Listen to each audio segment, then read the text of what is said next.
Welcome to Inside the Pickle Jar, a podcast where we dive into the wonderfully quirky world of neurodiversity. I'm Tonya Weaver, your friendly neighborhood relationship coach specializing in neurodiverse individuals and neurodivergent myself. From communication tips to managing those "did you really just say that" moments, every episode will share real-life stories, expert advice, and practical strategies to help you tackle obstacles and build stronger, more fulfilling connections. Listen on to Inside the Pickle Jar, where every connection matters, every pickle has its place. Welcome to Inside the Pickle Jar, the podcast where we explore the fascinating world of neurodiversity, workplace dynamics, personal relationships, and self-management. I'm Tonya Weaver, your host and relationship coach, specializing in neurodiverse individuals. Today, I'm happy to announce that I have a guest on the show to share in the discussion around neurodiversity. I'd like to introduce Andrew Leith and read a bit through his bio. So Andrew is an executive coach, as I am, and has a passion to help executives and business owners build their leadership strategies and guide them to provide improvements in both revenue and operational efficiencies. He has extensive experience in sales leadership and coaches leaders to become more effective and to create positive impacts where employees flourish and enthusiastically contribute to their company's growth and success. As a thought leader, consistently exploring his own superpowers within, he taps into his experience as a neurodivergent executive and provides a unique look from the inside out, guiding leaders to understand their workforce and provide strategies that cater to the people who facilitate them. He also works with neurodivergent leaders to help them understand their hidden potentials, to create mechanisms that allow them to exist as they are, be conscious of how others perceive that message. He has worked with corporations to promote the creation of ERGs for neurodivergent employees, communications for plan managing up, to a neurodivergent leader, and to advocate for up-and-coming leaders who may otherwise go unnoticed. Andrew's passion for enabling leaders to be their best and empowering organizations to understand their workforce's true potential is evident when he speaks.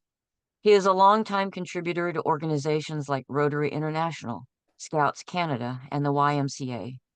Andrew's innate will to coach and guide others to success is deep-rooted, and his charitable nature has provided several unique opportunities that allow him to bring his message to diverse groups, corporations, and individuals. Andrew's top priority in life is to live a life of service to others who need the guidance and to help others to rise above their self-limiting beliefs to find their true superpower. So welcome, Andrew. Let's get started talking about being inside the pickle jar. Thank you, Tonya. I appreciate the warm welcome. Pickle jar, I love your analogy. I'm sure that your listeners are familiar with it, but when you first told it to me, I thought that was a kind of a unique perspective that, before we understand our diagnosis, we're on the outside or inside looking out and don't really understand, the full breadth of maybe how other people perceive us or how a diagnosis might help to define us. And I love the analogy. Where did you come up with that? So my partner, Matt, has talked about it a lot. He's very neurotypical. And so every time he realizes that we don't see what we don't see about ourselves, he always says, that's what happens when you're inside the pickle jar and can't read the label. And I realized that spoke so true to what my lived experience. It was just how it's always been for me. And when I just knew I didn't fit in, and when I realized, when I knew what the label was, which sounds horrible, I know people talk about, I don't want to be labeled, but sometimes it helps in navigating neurodivergent headspace of, oh, that's why they look at me weird. And then you can kind of explain your way out and go, sorry, I just say the things out loud. So that's sort of been where I have come from. But I would love to know what your experience with neurodivergence was before your diagnosis. Yeah, I think it's probably pretty typical. I'm a big guy. I had way too much energy, way more energy than I deserved to have. which, is fantastic in some situations. But, as an adolescent sitting at a desk in a classroom with 30 other people that are trying to concentrate and being the only one that can't concentrate, that definitely presented some challenges for me growing up. I think as I grew into business, there was a lot of self-doubt in my mind that I didn't fully realize was in some ways related to my ADHD. There's just a lot of, I'm not sure I love the term masking, but that is the term. There's a lot of masking that goes on, and a lot of, trying to pretend to fit in because you've been told so many times that you sort of walk against the grain. So you try to figure out ways to make it appear that you're walking with the grain. Mm-hmm. Yeah. But yeah, I think that, the analogy that I like to use from my childhood, and thankfully, my father and I had a wonderful relationship as adults, but I think we probably had a pretty typical relationship between an empowered executive father and a young ADHD child who couldn't sit still or be quiet. And let's just say I wasn't invited back on many of the fishing adventures that he and my brother may have gone on. And, looking back now, like you said, no one wants to be labeled, but by the same point, me understanding why I might have been acting that way when I was a child makes it a lot easier as an adult to deal with. And it also makes it a lot easier to find those coping mechanisms. And again, I hate the word coping, but those coping mechanisms that allow you to navigate those unpleasantries, right? Right. I think it also has helped me be more self-accepting.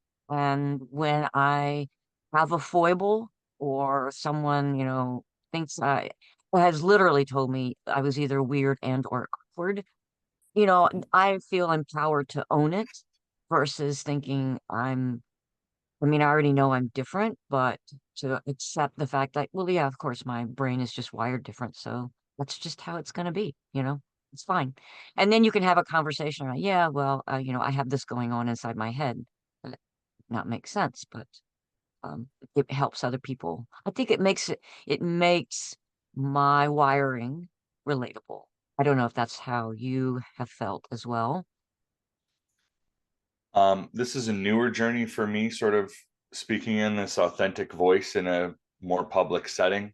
And I have found it resonates with people really deeply. So I do, similar to you, find that speaking of it actually provides that platform to be able to educate people, as opposed to me masking to the exact opposite of that, trying to navigate life without anyone knowing, as opposed to calling it out and having the intellectual conversation surrounding how that is a benefit. And sometimes it's a kryptonite too, and um everyone has positive things about them, and everyone has things that detract from them and things they could work on. And obviously people that are neurodivergent are no different. I just also feel that in some ways some of us that are neurodivergent lack a bit of that reflective lens. Like we I think that introspection and self-realization are things that are, maybe a little more difficult for, at least with my experience with people that are neurodiverse. um It's a spectrum, and, right? yeah, and I think that once you find that lens, once you find that ability to understand more about yourself and perceive how other people perceive you, I think that's a huge step in the right direction. There have been so many things that I've learned in the last 5 or 10 years about myself as an individual, and then even further myself as an ADHD individual, um, that have really helped to, like you said, put things into perspective and provide me that comfort. Perfectionism is a great example. My whole life I've been a perfectionist, and I guess I always thought everyone paid as much attention as I did, and I don't think that many people do. As as you might also feel sometimes that you will analyze things, to the umpteenth degree, where other people might stop at the at the 10th degree. And so what I found, a good friend said, you're going to hurt yourself if you keep being this perfectionist. Why don't you try scaling it back to 90%? Make it exceptionally great rather than perfect. And the funny thing is I think to neurotypical people, the difference between exceptionally great and perfect is like very small. But in my brain, the difference between exceptionally great and perfect is a vast infinite sea that's Yeah. incrossable, right? And I feel that that tiny amount of perspective gained as an adult would have dramatically helped, younger Andrew to be able to navigate some of those, mind hurdles, internal Yeah. hurdles. Yeah, it's what do they say, that perfect is the enemy of good enough? And it's always been a hard thing for me to wrap my head around about good enough. So Yeah.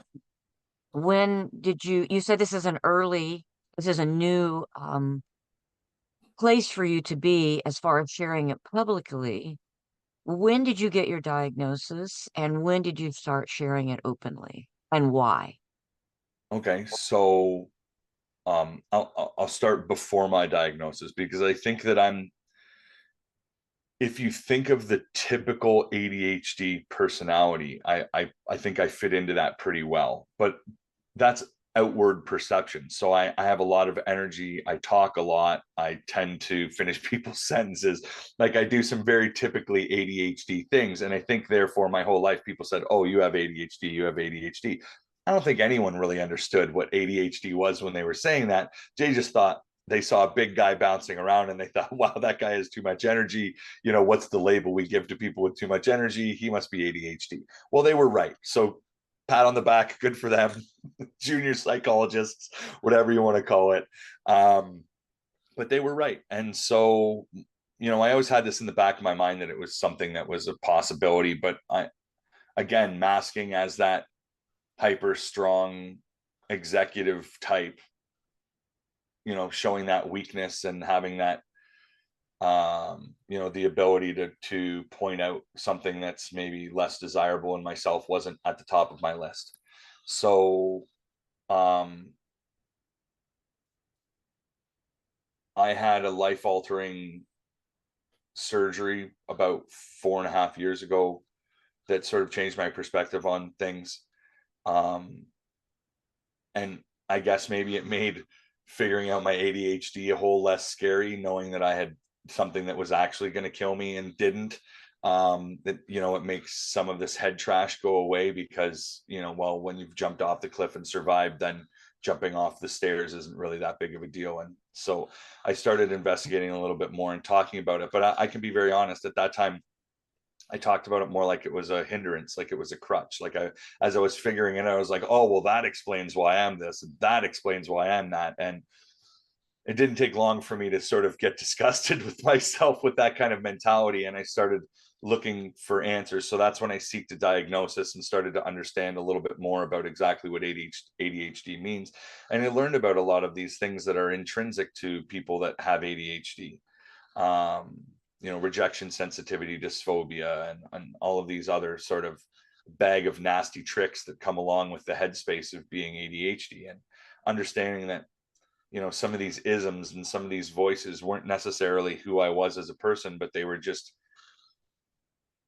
like I said, baggage that comes along with having ADHD. But the great thing about that is you can decide what you can tune out and what you don't want to tune out. My whole life I kind of thought that negative voice in my head, that rejection sensitivity dysphoria, the middle league coach that never made it to the big leagues, who takes it out on his players, that was my internal voice. And for 41 years, I thought that was the only voice. Like I thought that was my voice. And then when I learned about rejection sensitivity dysphoria, I realized, no, that's just like a negative voice that's coming from a different place in my mind. And once I was able to draw that line in the sand, the voice started getting quieter and quieter. And now I'm almost able to quiet it completely. And for anyone that's listening that's been in that situation, sometimes that voice is the loudest voice in the room. So to be able to quiet it, it's had a dramatic effect on my ability to focus my thoughts in situations of high stress. And it's also allowed me to see how a little bit of positive reinforcement can go so far with certain individuals.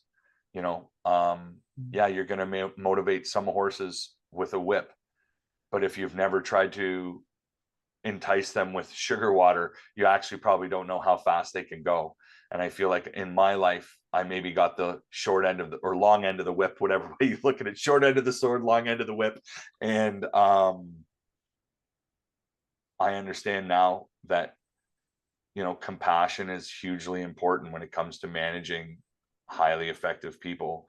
And a lot of the highly effective people that I've worked with, especially in the technology field, which tends to be where I gravitate, are identifying as being on the spectrum in some way, shape, or form. So, Such a great point, because I know that when I have a manager who is really hard on me or doubts me, I've had several of those in the past who would get frustrated with me, because of my diving into details, as to your point, of to the millionth decimal point, and looking for that perfection, thinking that was the only way.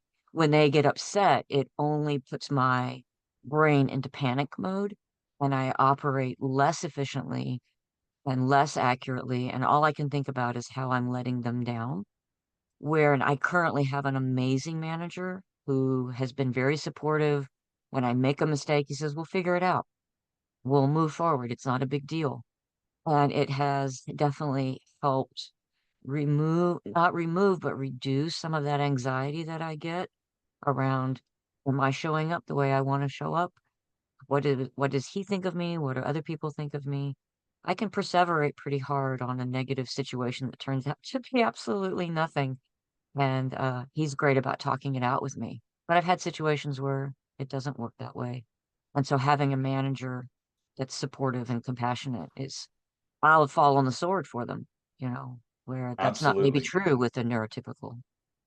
100%. It's all about relationship building, whether it's internal customers or external customers. It's all about the relationships that we build with the people that matter. Mm. I applaud your current manager for being that type of person, because obviously they've figured it out. They figured out that it's better to have a team mentality and everyone work together than it is to, I always think of that boss versus leader sketch where the boss is sitting on top of the stone they're pulling, and the leader is the first person in line pulling the stone, right? Like, I think that um, your current leader is definitely the guy out, or the person out there pulling their weight, right? And I think that's so hugely important. Um, and that nurturing aspect, I think, is something that's completely underrated, especially in the circles I sit in, which are more revenue and executive leadership.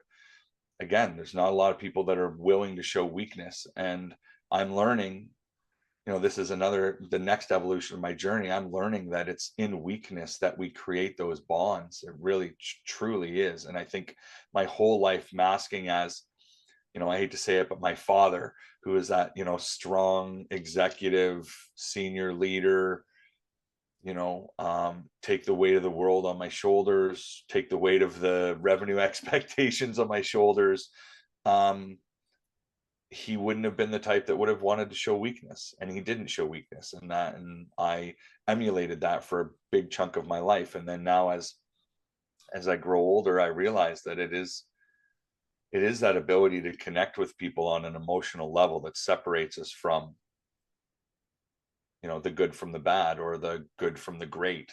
Maybe that's it. You can be good and not have to be emotionally tied to the people in your work circle or your professional circle. But man, when you break through that barrier and you start having those personal conversations and connecting with someone in a way that's meaningful, it really takes it to a next level. And you take that into a leader employee relationship, and like you said, you've got a team of people that are willing to fight with their sword, or lie on their sword for you. And that's a powerful thing, right? Yeah. That's a very powerful thing.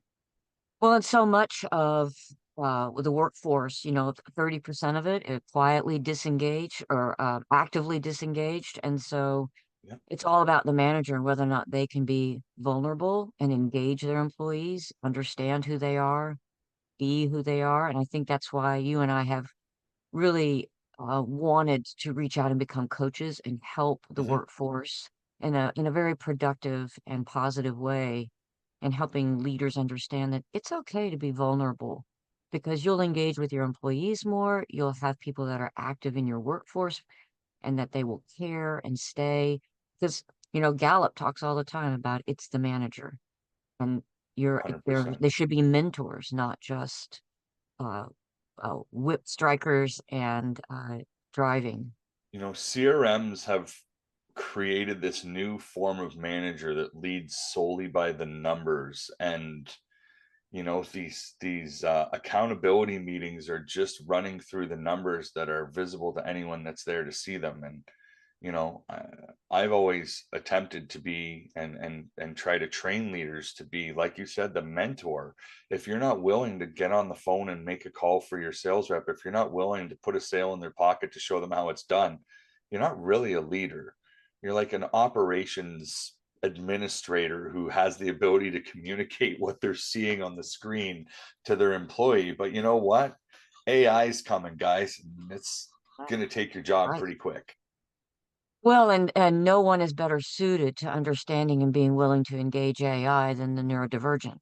I mean, it's historically been proven that the neurodivergent are the future of innovation for a lot of companies, and they're the ones that are coming up with the new ideas and, willing to step forward, and being able to manage them and being compassionate to them is I, critical. I talked earlier about that internal hurdle, and neurotypical people have internal hurdles as well. I was talking about this the other day with a client about what makes neurodivergent um, brainstorming different.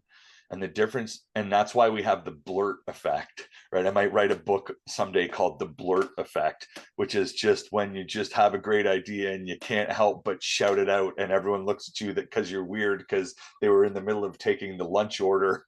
You just blurted out this profound idea that, no one wanted, because no one knew it was even coming, and therefore the idea died in the water before it could even happen, right? But what I think happens is neurodivergent individuals lack, although we have negative voices in our head that are different, we lack some of those hurdles that say, well, what about this? Well, this is a bad idea. Well, no one's going to want this. We just go from we need an idea to an idea before we thought about all of those things. And after we have the idea, then we think about how horrible the idea is and how horribly accepted it's going to be, and what an idiot we are for blurting out in the middle of the lunch hour. But the difference between that is it took us milliseconds to get from we need an idea to idea.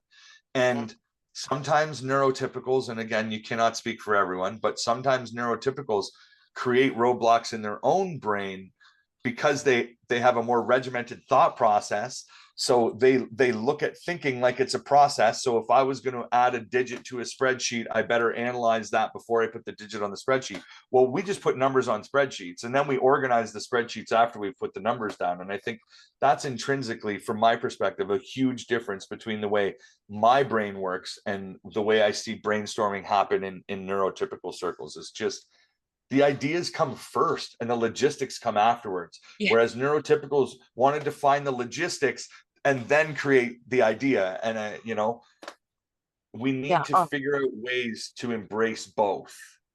I took Colby as a very interesting assessment. I don't know if we've ever taken a Colby assessment, but what Colby speaks to is what everyone's innate strengths are in a group setting.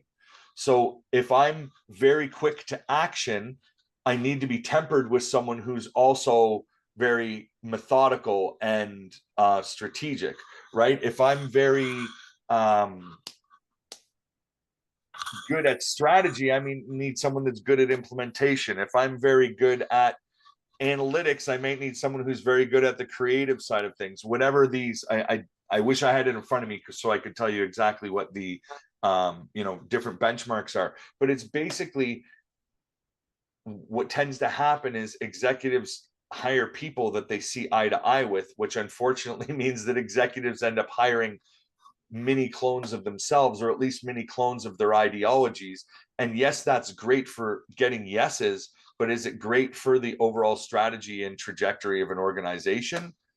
In my opinion, less so, because it is in turmoil, it is in conflict, it is in opposition that we find the opportunities for greatness, right? No one in a room that all agreed together ever came up with an earth-shattering idea. they may have met their annual quotas, but Right. did they blow something out of the water and create something new that the world's never seen? Probably not, because it takes one person to put their hand up and say, guys, we've been doing this for 5 years. Is this the best way to do this moving forward? And that's sometimes where a guy like me gets kicked out of the room. Yes, we do. Shut up, sit down. It's also like you may meet the number, but your chances of beating the number are Right. greater when you have creativity and innovation. That 100%. a lot of times will only come from something outside of groupthink, which is really what happens when you have only one set of one half of the neurodiversity equation.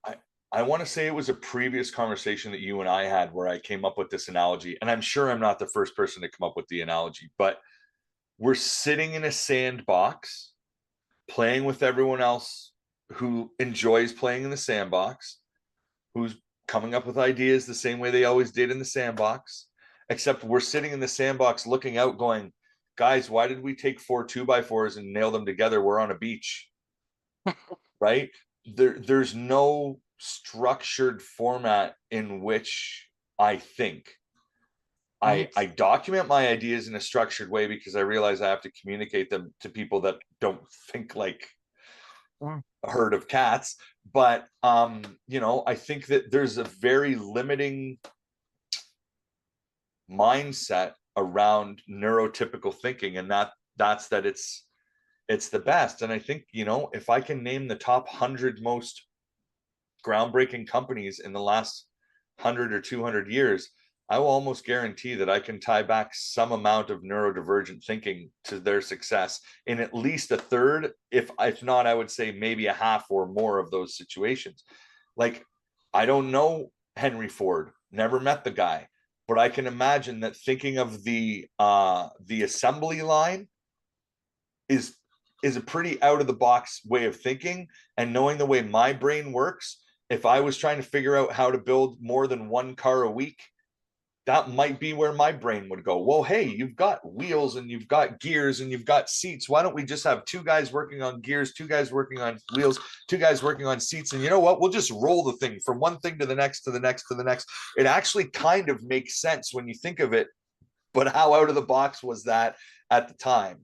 And I feel 100%. like what we're seeing is a lot of innovation coming from neurodivergent individuals that had means. That's one thing that I don't know why, but I feel like it's more difficult for neurodivergent individuals to start from zero and get to brilliance. A lot of them need a leg up or a hand up. And that's really where I feel like people like you and I, Tonya, are providing those resources back to individuals that theoretically might use that as a stepping stone to find greatness. And I know that I didn't have any support growing up. They didn't even have an ADHD diagnosis when I was a child. I think when I was 16 or 17, I met my first person that was on Ritalin. I think you and I had that conversation. Um, it just was not a thing.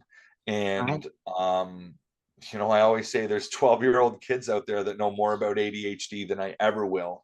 But I've lived a life of navigating those things that they know so much about. And that's where I feel my value comes in this conversation, is just living it. I'm not the guy, like I said before the show started, I am not the guy to start your ADHD journey with.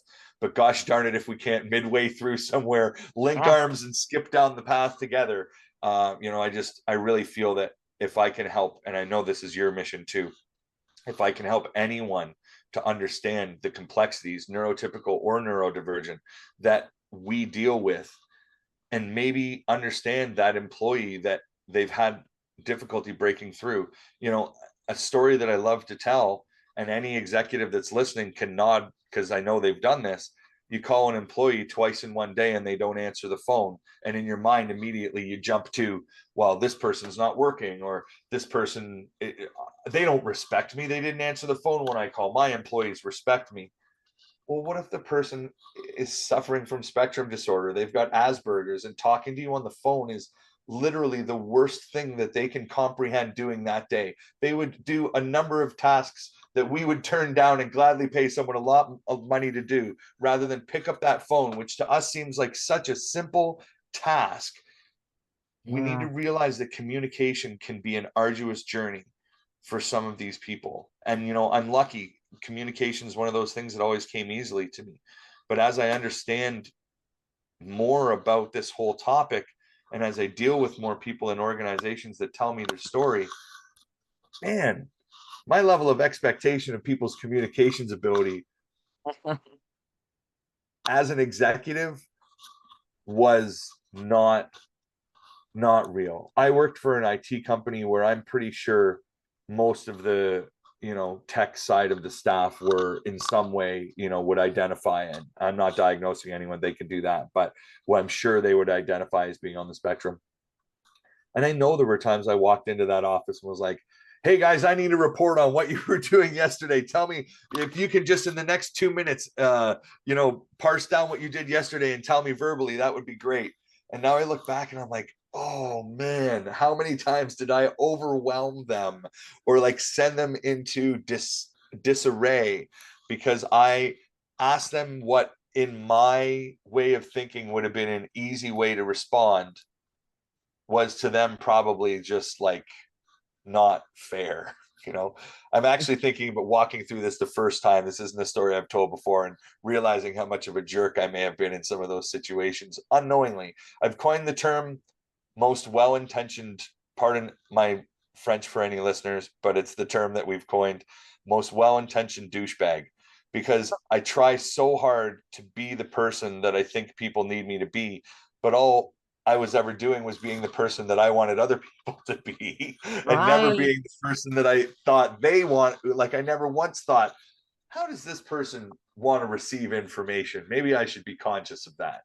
But Even we've though I was learned that. also one of those people that needed that, Yeah.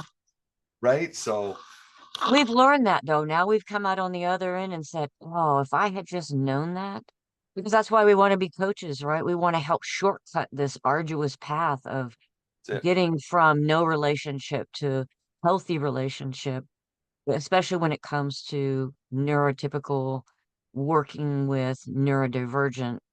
That's the journey we've figured out. Like there are shortcuts. Nobody has to go through it the way we went through it. I also want to say something, because I believe that this requires effort on both sides. True. Right? So in the situation I just mentioned, I'm the executive. I'm coming into a situation with some most likely neurodivergent individuals and having neurotypical expectations of their communication ability. That needed coaching, that needed massaging. However, those neurodivergent individuals also need to try and be figuring out the skills to be able to communicate in those situations. So it's like the executives need to have the understanding that this is a journey, but the journey can't be, well, we can't do it, so we're just not going to try, and you need to 100% adapt how you communicate to me. Like, as a neurodivergent individual, I don't want everyone catering to me. It's the last thing that I want. Maybe some True. people do. That's not my personality type. What I need is people around me that understand that I want to change my thought patterns. I want to exist better in a neurotypical world, but it's a learning journey. So it's not from one to the other. It's probably never getting all the way to the other side, but slowly making those fractional steps forward that allow you to understand how neurotypical people communicate and what they expect from you, and trying to make those steps to feel more comfortable in the situation. So I just wanted to make sure that for anyone that's listening, that I do not believe that it is entirely the job of HR and the executive team to cater to the needs of neurodivergent individuals. I believe it is their responsibility to provide opportunities for resource, understanding, and learning and compassion, but it is also the role of the neurodivergent individual to realize that neurotypical people are constantly upskilling too. So we've got to look at ourselves the exact same way that we look at anyone else in the workforce. And that's that if an executive who is neurotypical was having problems communicating, they would be sent to a coach to learn how to communicate better so they could be more successful in their role. It's no different if you're a neurotypical or neurodivergent executive. We need to have that introspective lens to understand ourselves, so then we can understand other people. And I think that's where our conversation sort of left off the other day, was how do you help neurotypical people to really see the value of their neurodivergent workforce, and maybe end stop, like that's where that's the end of that statement. Because I think sometimes I don't want to say they, because I hate that we As a them collective, yeah. conversation, because it shouldn't be a we them conversation. But I think that neurotypical people have a hard time realizing how abstract some of these neurodivergent thinking patterns are, right? So some of the things that I've been working on recently, I think even since our last conversation, one of my clients actually, who's a fantastic pediatrician out of South America, recommended that I look into Lego therapy, and Mhm. it's called Lego Serious Play. Yes, And I it's facilitated actually, a few of those. They're you've seen amazing. it? Okay, so I'm I I'm know in the I've process. facilitated for events using Lego Serious Play. I have so much Lego crap in my closet, you wouldn't believe it. Amazing. So we were supposed to have this conversation. So yeah, so I'm gonna get my certification for Lego Serious Play, and I believe what I want to do is basically take a very simple task, and I want to have people ideate on how they would strategize for that, and then I want to have them strategize for the exact same thing using the Lego, and then I want to tell them that, like, Lego is probably like the most tangible example that I could say of a neurodivergent thought process. But now imagine if I asked you to do that same exercise using color. Yeah, Could you even perceive? Could you even perceive that? Or sound, or feeling, right? And yeah, that's how I think I'm going to help neurotypical executives to understand the value of having all of these different thought processes in their workforce, this neurodiversity that allows them to go to the person that thinks in color to understand a different perspective on a strategy that they literally couldn't have come up with because their brain just doesn't work in that way. And that's not, I hope the pendulum never swings so far that people are like, oh, well, we need to listen to the neurodivergent people because they have all the great ideas, and the neurotypical people should sit down and get ready to implement that, because that's also not right, right?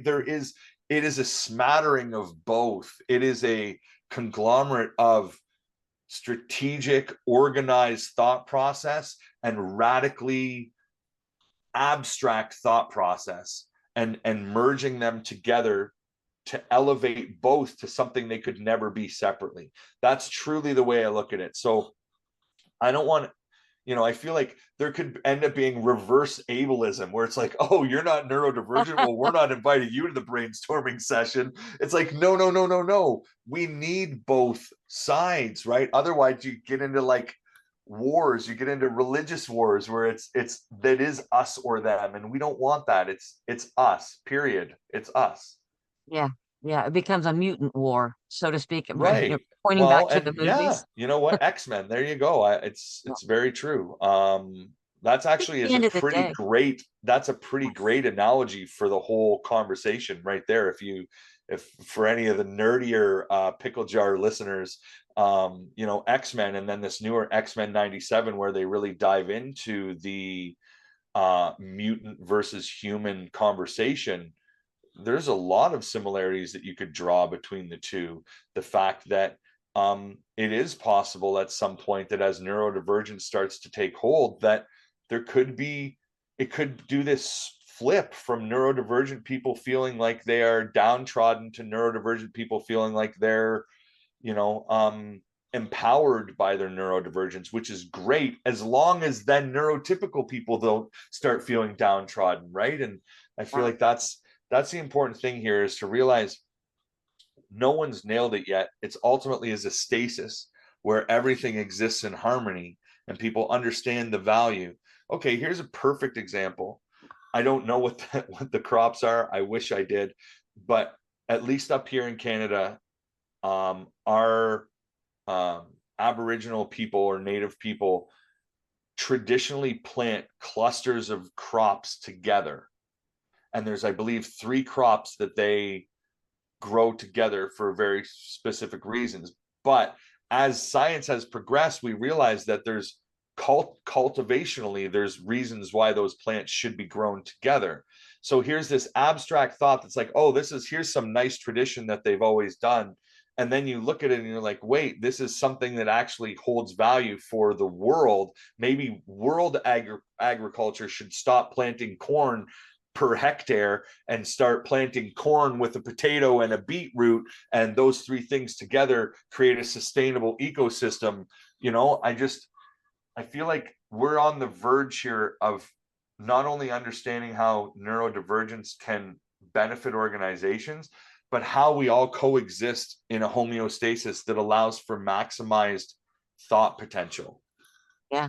I think that's what we really want is to understand and be understood and to remove the stigma so that we can have open dialogue around here's how I operate, here's how you operate, and let's find the third best way. I loved what you said about AI and neurodivergence, because I think you're right, because we're just going to play with it till it works, right? Mm. Like we're just going to start entering,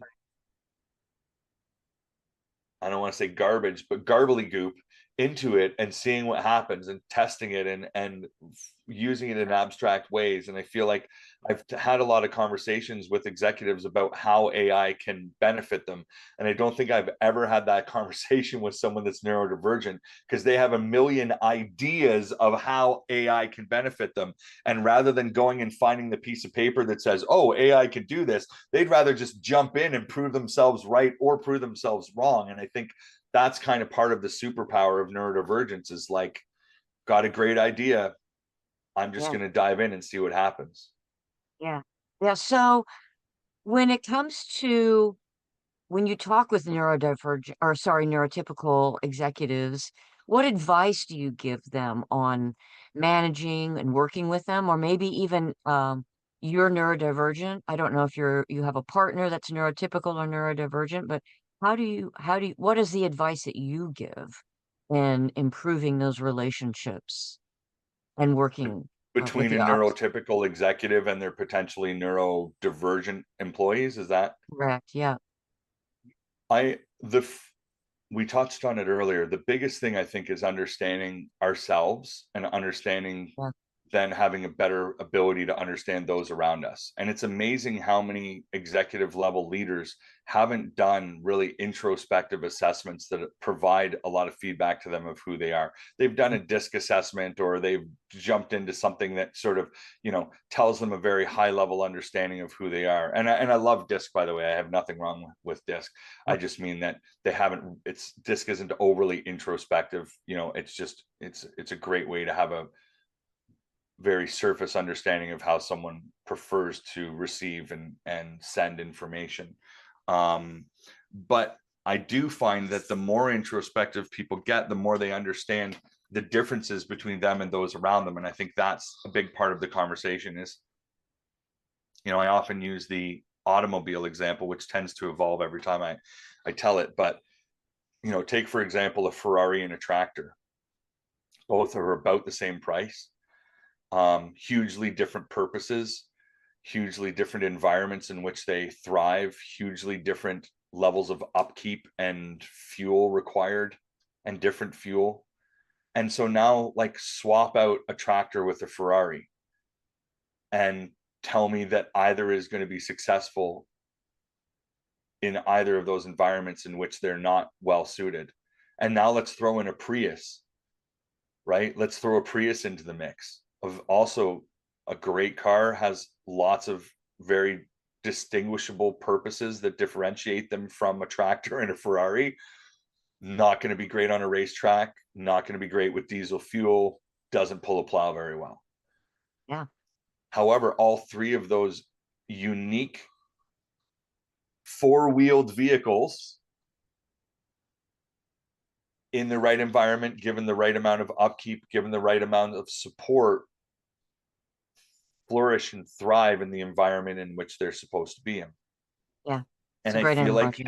a lot of executives feel like they have a stable full of Ferraris, which is awesome, but they're not all Ferraris, because there's no possible way that they're all Ferraris, or they're all tractors, or they're all Priuses. But very rarely do they look at them and say, I have a stable of 50 unique vehicles. I need to understand the unique fuel upkeep requirements, environment, and all these other factors that go into promoting the success of that individual in my organization. Exactly. Yep. That's a So great analogy. we need to first find out, as an executive, are you a Prius? Are you a tractor? Are you a Ferrari? Because if you're a Prius, you probably look at everyone else as being a Prius. And if you're a Ferrari, you probably look, and there's the example of me. I walked into the tech department expecting everyone to be an A-type executive who could spit back their day's activities in real time in the next 2 minutes, right? I was walking into a room of Ferraris and I was the Prius. Heck, I was the Pinto, walking into a room of Ferraris, asking them to perform like Pintos. And this Yep. is the danger of dictating how people get to the outcome rather than just dictating the outcome. So you will tell me right now the thing that I need to know, or I need to know this thing by tomorrow. Get that information to me via email, via text message, via pigeon, doesn't matter. And I think that that's, for me, is the new evolution of leadership, is letting go of the process, being there to support the process, being there to provide insight into the process. And in some ways, like, employees need to abide by processes, right? We have CRMs, information needs to go in there. So I'm not talking about skirting administrative process. I'm talking about, if I need a report done on XYZ, I should not be telling you how to write the report, gather information for the report, whatever. I should tell you what I need from the report. I'm more than welcome to give you some insight into how I think the best way that you could accomplish that is. But I think that's where leaders need to back off and trust that their employees are going to give them the outcome that they require. And ultimately, that's how we deal with a neurodiverse workforce, because by dictating the process in which employees get to the outcome, you're narrowing their ability to think in the ways that are conducive to their, communication style, their thought process. That's a specific point with Gallup strengths, and that I get the question a lot, like, what are the right strengths? How do I hire using Gallup strengths? And it's like, that's not what you use it for. People have different ways of thinking and performing and viewing the world and solving problems. There's no one best way, just so long as it's done, and they may lean on different strengths and skills. So I think it's exactly analogous to neurodiversity. Like, give respect for how you get there. There's a pretty good chance a neurodivergent will get there faster, but they will do it different. And Yeah. it may not be what you think. But giving guardrails, I had a lot of difficulty of getting too deep in the weeds, and it really helped me when managers, and I learned to say this, I need to know when you only want 80 for the 20. Yeah. I need to know from you, how long do you think this should take me, so that I have some context around how I should solve this. Because I will take it to the millionth decimal point when all Right. you want is swag. That's the hardest word for me in a sales team, is they just want me to swag it. And I didn't know what that actually meant for a number of years until I I'm not realized. familiar with the term. Well, so it's like we just want you to know, are we up 20 or down 20?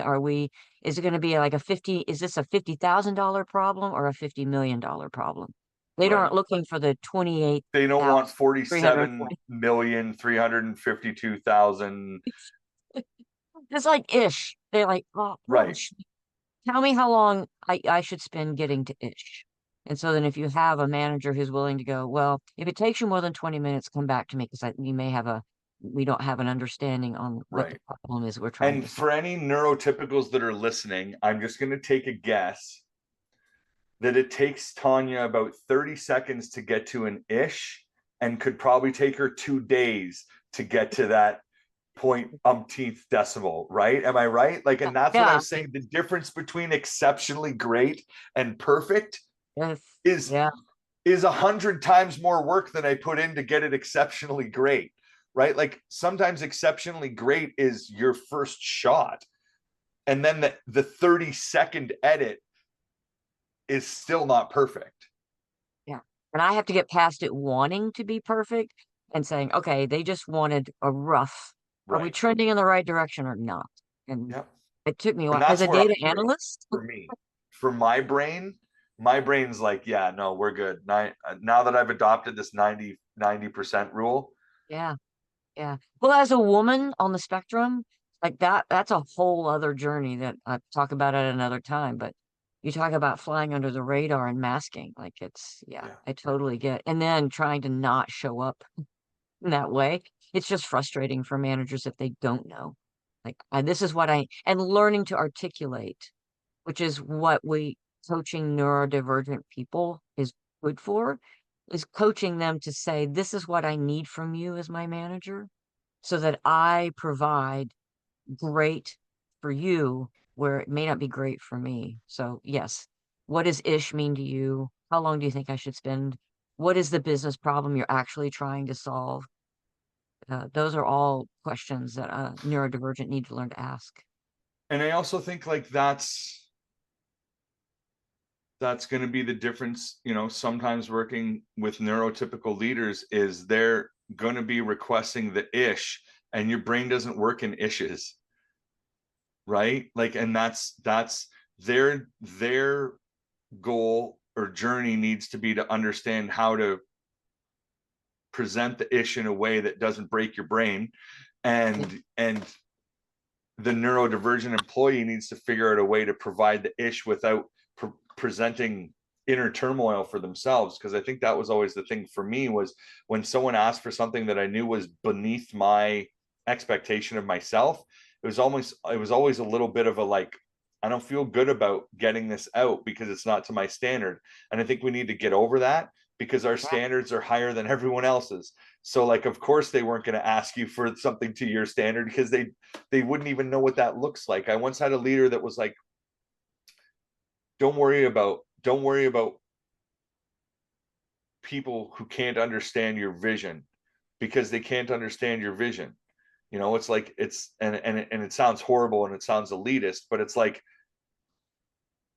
does an ant understand a lot about what you're doing in a day? Not really. And even if you sat down and explained it to the ant, would the ant have any better of an understanding of what you did that day? If you got down on all fours and crawled alongside the ant, maybe it would understand what you were trying to accomplish, but anything greater than that is probably lost on the ant. And, someone basically said to me, and it wasn't in a neurodivergent sense, it was that you're a high performer. You can't not be a high performer, but you need to realize that most people don't even know what a high performer looks like. And that to me was like, oh, that's interesting. So because I've defined what being high performing means to me, I jump over that bar. But I've never stopped to consider that most people probably have never thought about it that far. Even if they did, their bar is probably still considerably lower than the one I've set for myself. Oh, yeah. And then I'm really hard on It's a myself. very freeing thought, right? To think that, oh, I never live up to anyone else's expectations, when you're like, wait, I never live up to my expectations, and I Exactly. impose my value set on other people's expectations of me. And every time someone says take out the trash, I don't have to organize it A to Z. Exactly. So I know that we're at the end of time for our conversation, Andrew, Oh and I wow, would we love to burned have you through back. that quick. I know. So I would love to have you back if you're willing, and I really appreciate you being here and having this dialogue with me to talk Of about course. inside our pickle jars and what our future vision would be, it seems like, for what can be true. A couple of closing remarks here for the podcast. Um, I, I just want to remind our listeners that if you found this discussion really helpful, please share out the podcast and this episode. If you would Please leave a review and share with anybody who think would enjoy this. You can follow me on social media. And then if you enjoy the discussions here and you want to stay updated on productivity or personal relationships, feel free to sign up for my weekly newsletter, where I share content on tips and strategies right to your inbox for being more productive and improving your life. And you just go to risingtidecoaching.org and enter for receiving the email. So thanks to everyone for listening. And thank you so much to Andrew for participating in this 1 hour adventure on Inside the Pickle Jar.